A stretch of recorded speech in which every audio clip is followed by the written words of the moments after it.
আচ্ছা, আপনি আমি সৃষ্টির সেরা জীব। এটা কি আমাদের কাজে কর্মে, আমাদের চিন্তা চেতনায় প্রকাশ পায়? বলতে পারছেন না? তাহলে আসুন নিজের অবস্থান সম্পর্কে আরেকটু জানি। আসুন নিজেকে হাওয়ান এর সাথে আরেকটু পর্যালোচনা করে দেখি।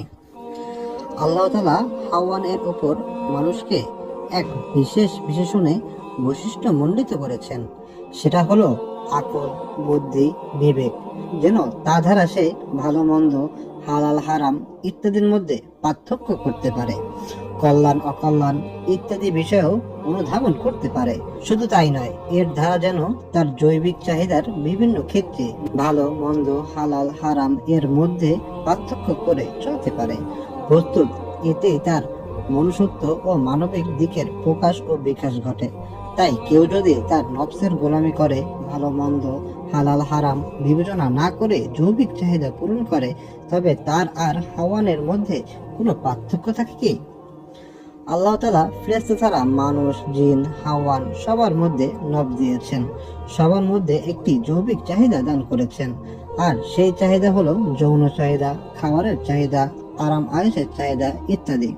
মানুষের মধ্যে যেমনি ভাবে এই চাহিদাগুলো বিদ্যমান, ঠিক তদ্রুপ হাওয়ানের মধ্যেও এরকম জৈবিক চাহিদা রয়েছে।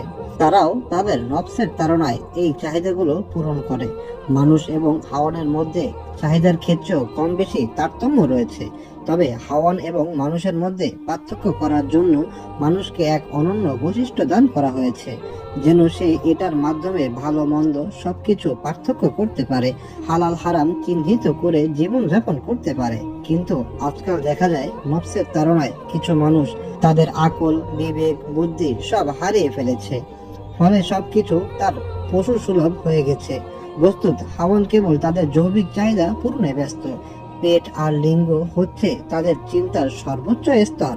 তাই বলা যেতে পারে মানুষের মধ্যে যারা শুধু জৈবিক চাহিদা পূরণ করতে ব্যস্ত, পেট আর লিঙ্গ তাদের চিন্তার সর্বোচ্চ স্তর, তারা তো পশুর চেয়েও আরো বেশি নিকৃষ্ট। পশুর চেয়েও আরো বেশি নিকৃষ্ট এ কারণে যে মানুষের জৈবিক চাহিদা পূরণ করার জন্য শরীয়তের কিছু বিধি নির্দেশ রয়েছে, রয়েছে কিছু সীমাবদ্ধতা।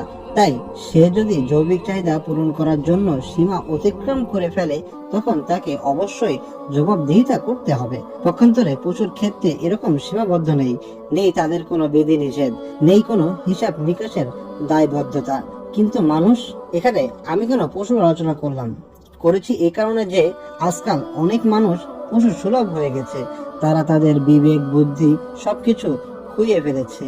তারা এখন আর ভালো মন্দের মাঝে পার্থক্য করতে পারে না, হালাল হারাম মেনে জীবন যাপন করে না। তাদের জীবন ব্যবস্থা হয়ে গেছে আরেকটা পশুদের মতো। বললাম না, পশুর চিন্তার সর্বোচ্চ স্তর হচ্ছে পেট এবং লিঙ্গ। এখন আমাদের সমাজে কিছু মানুষেরও চিন্তার সর্বোচ্চ স্তর পেট এবং লিঙ্গ। তারা খাওয়া দাওয়া, যৌবনের চাহিদা মেটানো ছাড়া অন্য কিছু ভাবেই না। তার কারণ হচ্ছে সে নফসের কাছে পরাজিত। তার নফস লাগামহীন। আর এই লাগামহীন নফস তাকে পশুর চেয়েও নিকৃষ্ট বানিয়েছে। নফসকে তুলনা করা যায় জমির সাথে। জমি যখন আগাছায় ভরপুর হয়ে যায়, তখন জমি তার উর্বরতা হারিয়ে ফেলে। ঠিক তদ্রূপ কিছু কিছু নফস যখন ইসলাম বিদ্বেষী নানান কর্মকাণ্ড নামক আগাছায় ভরপুর হয়ে যায়, তখন ওই নফস তার উর্বরতা হারিয়ে ফেলে। সব জমি এক নয়। কিছু কিছু জমি আছে যাতে উৎকৃষ্ট মানের ফসলের পরিবর্তে নানান ধরনের আগাছা, লতাপাতা, কাটা বৃক্ষ জন্ম নেয়। ঠিক তদ্রূপ কিছু কিছু নফসও এরকম, যাতে ইসলাম বিদ্বেষী নানান কর্মকাণ্ড, ফিতনা, ফাসাদ, অপসংস্কৃতি, কুফরি, শিরক ইত্যাদি বাসা বাঁধে।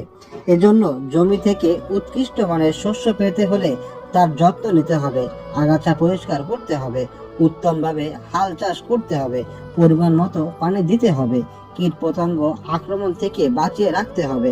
তবেই সেখান থেকে ভালো ফসল আশা করা যাবে। ঠিক আমাদের নফসটাও এরকমই। যখন দেখবেন নফস তার উর্বরতা হারিয়ে ফেলেছে, লাগামহীন হয়ে গেছে, তখন অনতিবিলম্বে তাকে ইসলাহ করতে হবে। তার প্রয়োজনীয় খাবারের বন্দোবস্ত করতে হবে, যেমন জিকির আজগার, কুরআন তেলাওয়াত, নফল ইবাদত ইত্যাদি। অতঃপর তার আগাছা পরিষ্কার করতে হবে, তবেই নিজের আত্মিক উন্নয়ন ঘটবে। আর যদি আগাছা মুক্ত না রাখেন, তবে উক্ত আগাছা তাকে সামনে আগাতে দিবে না, নফসকে ইসলাহ করতে সর্বদাই প্রতিবন্ধক হয়ে দাঁড়াবে। এজন্য নফসের মধ্যে যত আগাছা রয়েছে তা সময় থাকতেই ছাঁটাই করতে হবে। যেমন বিভিন্ন বদ অভ্যাস, অশ্লীল চিন্তা ভাবনা, খারাপ মনোভাব ইত্যাদি। মনে রাখতে হবে, জমির আগাছা পরিষ্কার করা খুবই সহজ, কিন্তু নফসের আগাছা দূর করা খুবই কঠিন। এজন্য নফসের আগাছা দূর করতে যা যা প্রয়োজন তাই করতে হবে। এক্ষেত্রে নফসের বিরুদ্ধে তো যেতেই হবে, নয়তো আগাছা পরিষ্কার করা সম্ভব নয়।